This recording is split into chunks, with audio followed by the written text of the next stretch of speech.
네, 여러분들 안녕하세요. 오늘도 헌법 폴카칩 여러분들 만나러 제가 왔습니다. 우리 지금 벌써 폴카칩을 제가 헤아려 보니까 시즌2가 한 15번 정도 이상 진행이 됐더라고요. 매주 제가 지문 하나하나 보면서 좋은 지문을 또 최신 판례, 최신 기출 중에서 의미가 있는 지문을 여러분들께 골라드리고 있는데 도움 되시길 바라면서 준비를 했으니까 오늘도 잘 들어주시면 좋을 것 같습니다.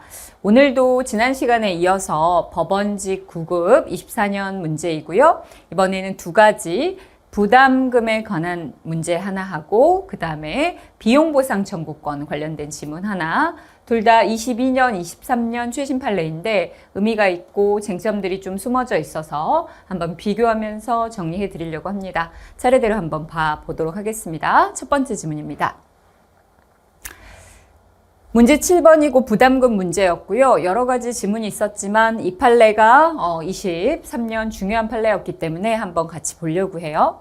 읽어보면 한국의료분쟁조정중재원이 의료사고 피해자에게 대불한 손해배상금 대불 비용. 여러분들 의료사고가 나면요. 상대방이 누가 되죠? 의사들이 되는 겁니다. 의료 과실이 있었다면 의사들이 이 피해자에게 손해배상을 해줘야 됩니다. 그런데 의사들이 한 번에 그 많은 돈을 주려면 힘들죠.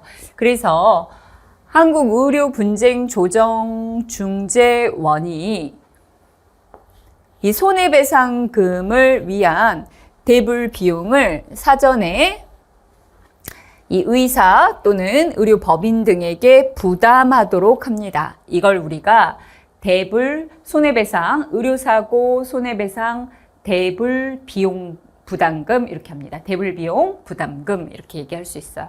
이걸 부담시키는 것은 제도 자체 문제가 없는 거죠. 의사들이 사고를 대비해서 우리가 보험에 가입하듯이 미리 돈을 납부해 두는 겁니다. 적립해 두는 거예요. 그래서 적립하는 것에서 피해자에게 보상을 하는 겁니다.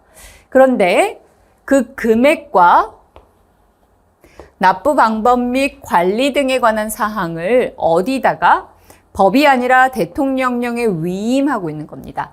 위임 조항에 문제가 있고 결과적으로 포괄이임이 위반되는지 안 되는지가 문제가 됐던 사건입니다. 그런데 여러분들이 이걸 쭉 읽으면 말이 참 와 닿아요. 그래서 틀리기가 쉽습니다. 그래서 여러분들은 항상 제가 심판대상 조항까지 읽고 나서 판례의 결론을 한번 떠올려 주셔야 된다 그랬어요.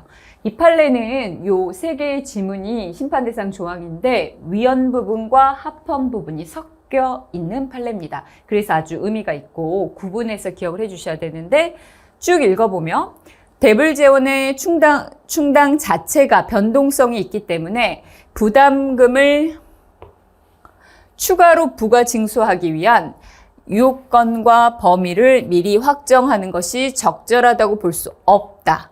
그러니까 미안하지만 법에다가 규정하기는 어렵고 그 구체적 요건이나 기준이나 금액의 한도 등을 법이 아니라 대통령령에 위임해서 대통령령에서 규정하는 것이 포괄위임 금지 원칙의 한계를 벗어났다고 볼 수 없다. 즉 위반되지 않는다 합헌이라고 얘기하네요. 항상 이게 무슨 말인지부터 알아야 되죠. 합헌이다 얘기하고 있습니다. 그렇지만 이건 틀린 지문입니다. 결론은 틀린 지문 이렇게 돼요. 대불비용 보상금 사건 관련해서 이렇게 됩니다. 두 가지 점이 있어요. 의료사고, 대불비용, 부담금 이렇게 된다면 자, 이 대불비용 부담금을 보건의료기관 개설자 등에게 부담하는 그 제도, 부담하도록 하는 이 제도 자체는 여러분들 필요한 거죠. 그렇죠? 미리 적립을 하기 위한 것이어서 제도 자체는 합헌이라고 얘기할 수 있겠습니다. 자, 그런데 두 번째 위임 조항이 문제가 된 겁니다. 대통령령에 위임하고 있는 위임 조항이 문제가 됐는데 이건 두 가지로 나눠볼 수 있어요. 여기에서 위헌과 합헌이 갈라집니다.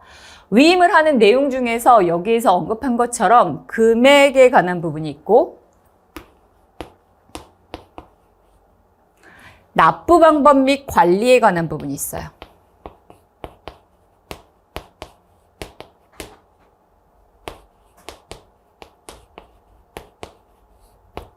어떻게 돈을 납부하고 어떤 재원으로 어떻게 납부하고 그것을 이 조정중재원이 어떻게 관리할 것인지 이건 절차적 부분이죠. 절차에 관한 것이고 금액 부분은 이런 거죠. 어떤 경우에 요건에 따라서 부담금의 부과 징수의 요건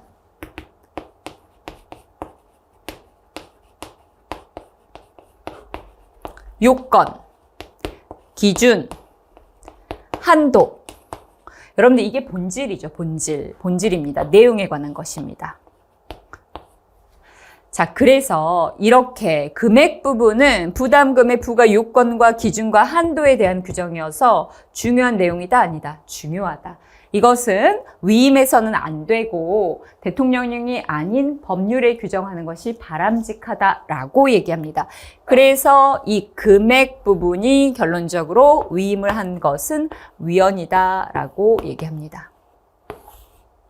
그러나 납부 방법 및 관리는 절차에 관한 것에 불과해서 위임하더라도 문제가 없다. 세부적이고 기술적인 사항이다. 라고 하기 때문에 합헌 이렇게 갑니다.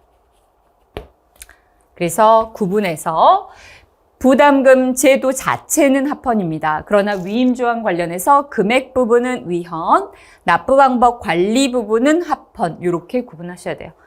여러분들 저는 수업 시간과 78회 강의에서 이걸 강조해서 말씀을 드렸는데 구분해서 알고 계셔야 된다고 했습니다. 그런데 여기서 그 금액 부분을 얘기하죠. 금액 부분에 대해서 규정하지 않았다 하더라도 위헌이라고 볼 수 없다라고 해서 이 부분을 얘기했기 때문에 틀린 지문 이렇게 되겠습니다. 이 사건을 들여다보면 그래요. 처음에 의사들이 불만을 가졌던 건 아닙니다. 처음에 돈을 내고 납부하고 할 때는 대통령령에 위임하고 있었어도 합헌이었습니다. 그런데 그 다음에 자꾸 의료사고가 많이 생기면서 이 기관에서 의사들에게 점점 돈을 추가 징수하는 경우가 많아졌던 거예요. 그러니까 의사들이 들고 일어난 겁니다. 야, 도대체 이 돈을 언제까지 얼마나 어떻게 내야 되냐?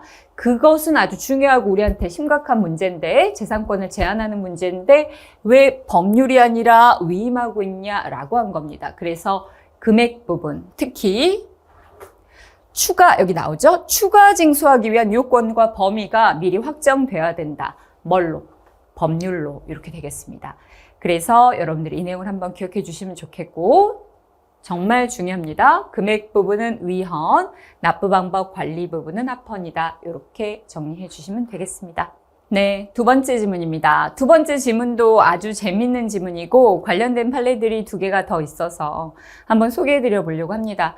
제가 최근에 1타 3피 모의고사 출제하면서 이 형사보상 청구권, 비용보상 청구권 파트에서 이 지문 같이 넣어서 출제를 했었어요. 그런데 저는 여러분들이 제가 강조했기 때문에 구분하실 수 있을 거라고 생각했는데 많은 분들이 틀리셨더라고요. 그래서 오늘 한번 같이 정리를 해보려고 합니다. 지문을 한번 읽어보겠습니다. 비용보상 청구권이라는 말 자체에 우리가 느낌을 가져야 되죠. 형사보상 청구권은 헌법상 기본권이지만 이 비용보상 청구권은 법률상 권리에 불과하다라고 보고 있어요. 기본권은 아닙니다. 그래서 용어를 일단 봐야 되고 어쨌든 비용보상 청구권의 제척기간을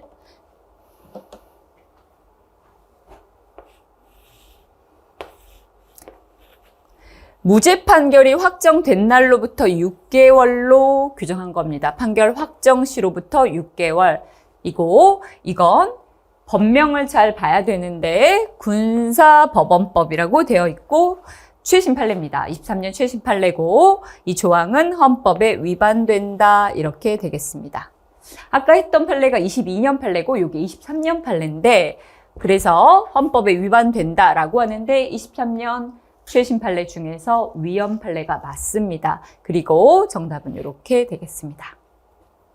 자, 관련된 판례와 개념을 한번 정리해 볼게요. 여러분들 머릿속에도 이렇게 정리가 되기를 제가 부탁을 드립니다.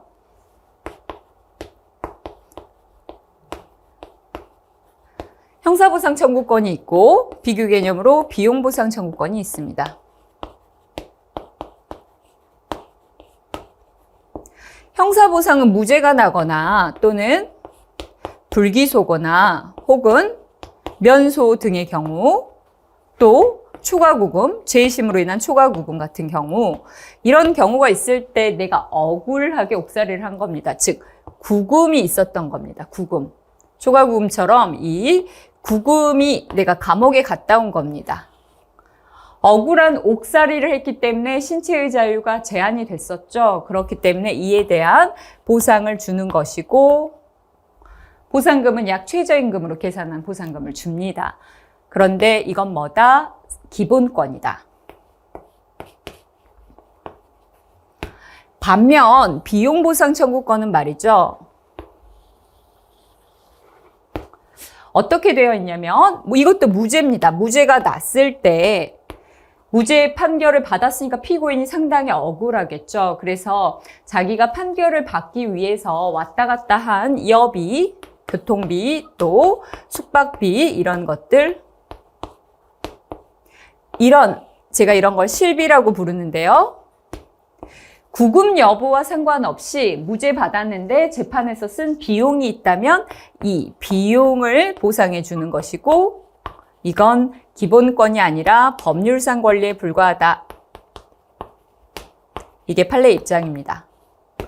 자, 그래서 비용보상 청구권의 제척기간을 제한하면 형사보상 청구권은 아니에요. 그래서 이 법률상 권리를 제한했다라고 하면 형사보상 청구권은 아니기 때문에 형사보상 청구권은 제한되지 않는다. 그런데 이건 뭘로 볼 수 있다? 재판상 청구할 수 있는 재판상 청구권이고, 재판 청구권, 또 내가 쓴 돈에 대한 손해배상격 성격이니까 재산권의 성격을 갖는다. 재산권이어서 재산권이 제한된다. 이렇게 얘기합니다. 이게 출제가 됐었죠. 형사보상 청구권 제한은 아니다. 이렇게 출제가 됐었습니다. 자, 요 사건은 이런 형사보상과 비용보상 청구권에 관련된 기간 문제인데요. 일단 이걸 한번 보겠습니다. 이 형사보상 청구권을 구법이 무죄 판결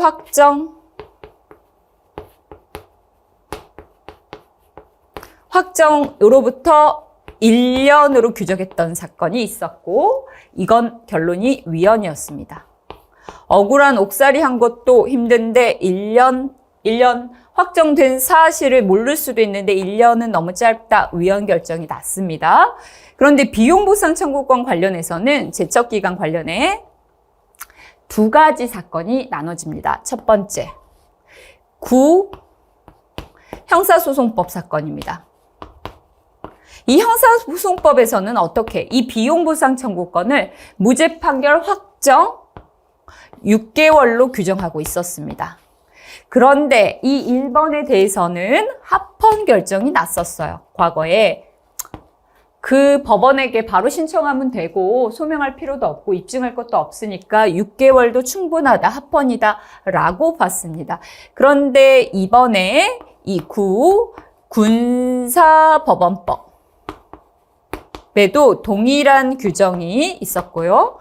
6개월로 제한하는 규정이 있었습니다. 그런데 이에 대해서는 1번과 달리 무슨 결정이 났다? 위헌 결정이 난 겁니다.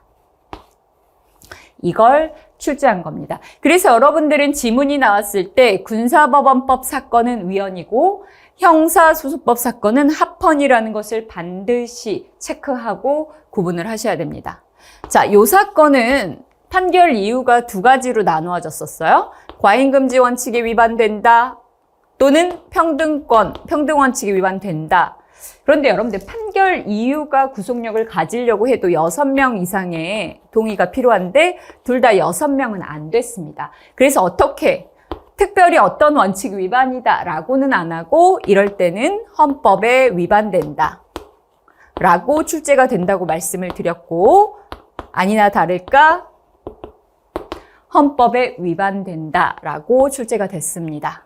아시겠죠? 그래서 위헌인 것을 기억하시면 되고, 이 사건이 어디에 해당하는지, 비용보상 6개월 여기서 끝내면 안 되고 합헌이다 가면 안 되고 뭘 봐줘야 된다.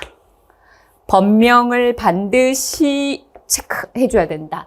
이게 법원법이면 헌법에 위반된다. 이렇게 되지만 형사소송법이라면 합헌이니까 주의해서 비교해 주시면 되겠습니다. 제가 오늘 이렇게 두 가지 형사보상 청구권과 비용보상 청구권의 법적 성격, 그리고 제척기관에 관한 위헌, 합헌, 위헌 3개 판례 소개해 드렸는데 이건 출제 1순위 내용입니다. 그래서 여러분들이 반드시 한번 잘 정리해 주시면 좋을 것 같습니다.